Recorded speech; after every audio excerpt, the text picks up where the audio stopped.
नमस्कार दोस्तों, GS classes में आपका स्वागत है।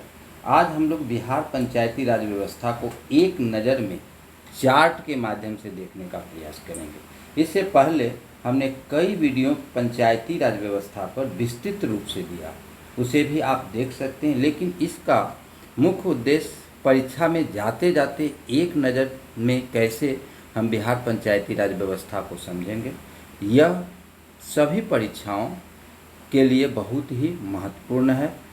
आजकल बिहार में आयोजित परीक्षाओं में पंचायती राज व्यवस्था से प्रश्न पूछा जा रहा है और अभी बीएसएससी के द्वारा अंकेक्षक की बहाली होने वाली है जो पंचायत स्तर का है, इसलिए उसमें भी पंचायती राज व्यवस्था से प्रश्न पूछा जा सकता है। तो हम लोग आज देखते हैं त्रिस्तरीय पंचायती राज व्यवस्था में बिहार पंचायती राज व्यवस्था को एक नज़र में और बहुत ही कम समय में। तो शुरू करते हैं। बिहार में त्रिस्तरीय पंचायती राज व्यवस्था को हम लोग देखते हैं 3 स्तरों पर बांटा गया है। उसमें है आपका ग्राम पंचायत, पंचायत समिति और जिला परिषद। 3 स्तरों पर है आपका ग्राम पंचायत, पंचायत समिति और जिला परिषद। अब हम लोग देखते हैं ग्राम पंचायत को। ग्राम पंचायत का गठन जो है सो ग्राम स्तर पर होता है। यह सबसे निम्न स्तरीय संस्था है, यानी कि सबसे नीचे की संस्था है, ग्रास रूट लेवल पर है। इसके लिए जनसंख्या 7,000 की जनसंख्या पर, और ग्राम पंचायत में जो वार्ड होता है उसकी जनसंख्या 500 रहनी चाहिए। यानी कि ग्राम पंचायत का जो गठन किया जाता है वह 7,000 की जनसंख्या पर और वार्ड का गठन किया जाता है आपको 500 की जनसंख्या पर। सदस्य, इसका मुखिया प्रत्यक्ष रूप से चुना जाता है, उप मुखिया अप्रत्यक्ष रूप से और सदस्य प्रत्यक्ष रूप से चुना जाता है। ग्राम पंचायत का कार्यकाल 5 वर्ष का होता है। ग्राम पंचायत का कार्यकाल 5 वर्ष से होता है, वह प्रथम बैठक से गिना जाता है। न्यूनतम आयु उम्मीदवारों के लिए 21 वर्ष है, यानी कि जिस उम्मीदवार की उम्र 21 वर्ष हो चुका है वह प्रत्याशी के रूप में खड़ा हो सकता है। पंचायत का सरकारी अधिकारी पंचायत सचिव होता है। अब त्यागपत्र जो है सो मुखिया जिला पंचायत राज पदाधिकारी को देता है, उप मुखिया जिला पंचायत राज पदाधिकारी को देता है, वार्ड सदस्य मुखिया को देता है। वेतन भत्ता जो दिया जाता है वह मुखिया को प्रति माह 2500 रुपये, उप मुखिया को 1200 रुपये और वार्ड सदस्य को 500 रुपये। तो ये आपका त्रिस्तरीय पंचायती व्यवस्था का ग्राम पंचायत के बारे में। अब हम लोग पंचायत समिति को देखते हैं। पंचायत समिति का गठन प्रखंड स्तर पर किया जाता है और यह मध्यवर्ती संस्था है। इसके लिए इसका गठन जो है सो 5,000 की जनसंख्या पर एक पंचायत समिति सदस्य के लिए प्रादेशिक निर्वाचन क्षेत्र का निर्धारण किया जाता है। यानी कि 5,000 की जनसंख्या पर एक प्रादेशिक निर्वाचन क्षेत्र का गठन होता है।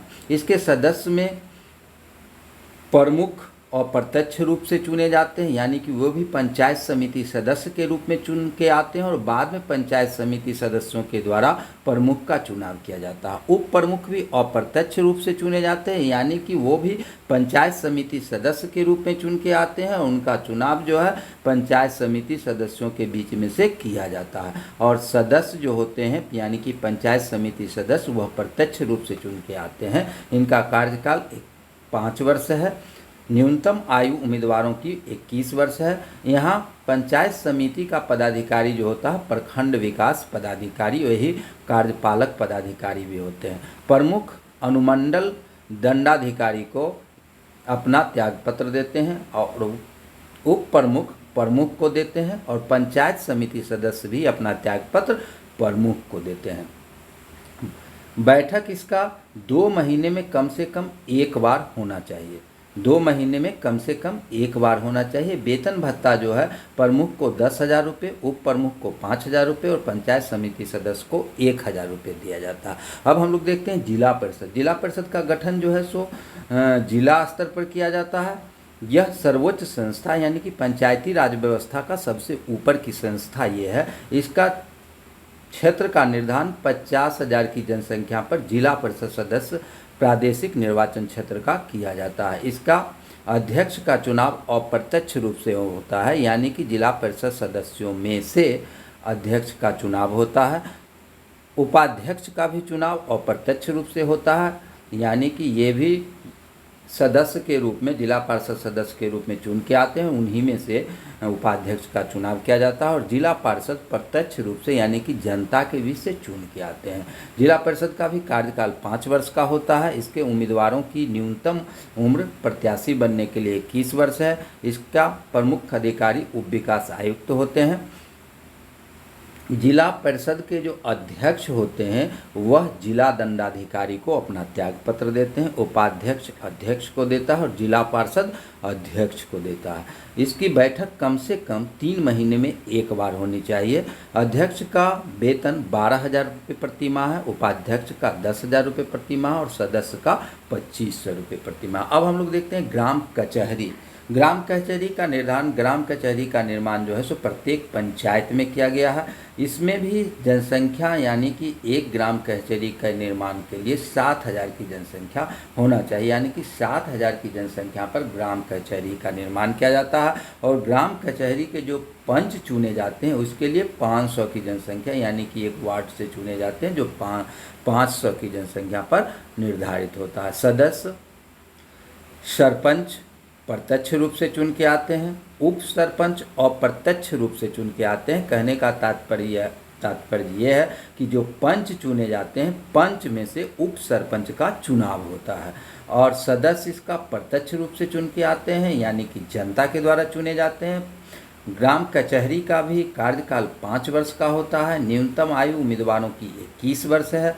त्यागपत्र सरपंच जिला पंचायत राज पदाधिकारी को देता है, उप सरपंच जिला पंचायत राज पदाधिकारी को देता है, पंच सरपंच को देता है। सरपंच का मासिक भत्ता या प्रतिमाह वेतन जो है सो 2,500 रुपये है, उप सरपंच का 1,200 रुपये प्रति माह है और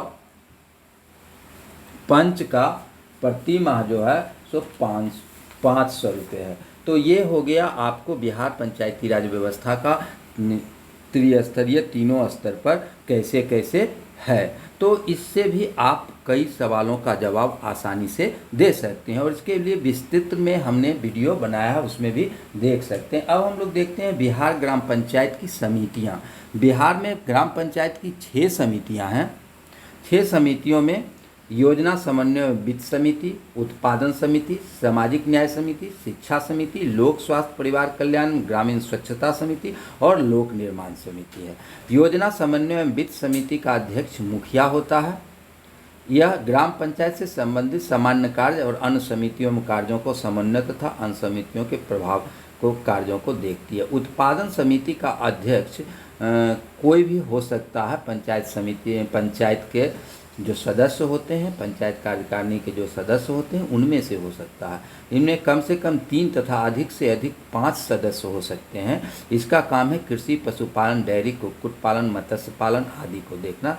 सामाजिक न्याय समिति का अध्यक्ष भी पंचायत समिति, ग्राम पंचायत के जो समितियां होती है यानी कि कार्यकारिणी होती है या वार्ड मेंबर जो होते हैं उनमें से चुना जाता है। इसमें अनुसूचित जातियों, जनजातियों तथा कमजोर वर्गों के शैक्षणिक, आर्थिक, सामाजिक, सांस्कृतिक और हितों की उन्नति के लिए। शिक्षा समिति कम से कम 3 तथा अधिक से अधिक इसमें 5 सदस्य होते हैं और सचिव इसका कोई भी सरकारी कर्मचारी होता है। यह प्राथमिक शिक्षा से संबंधित कार्यों को देखता है। अब है लोक स्वास्थ्य परिवार कल्याण एवं ग्रामीण स्वच्छता समिति। इसका भी अध्यक्ष वार्ड मेंबर से चुना जाता है।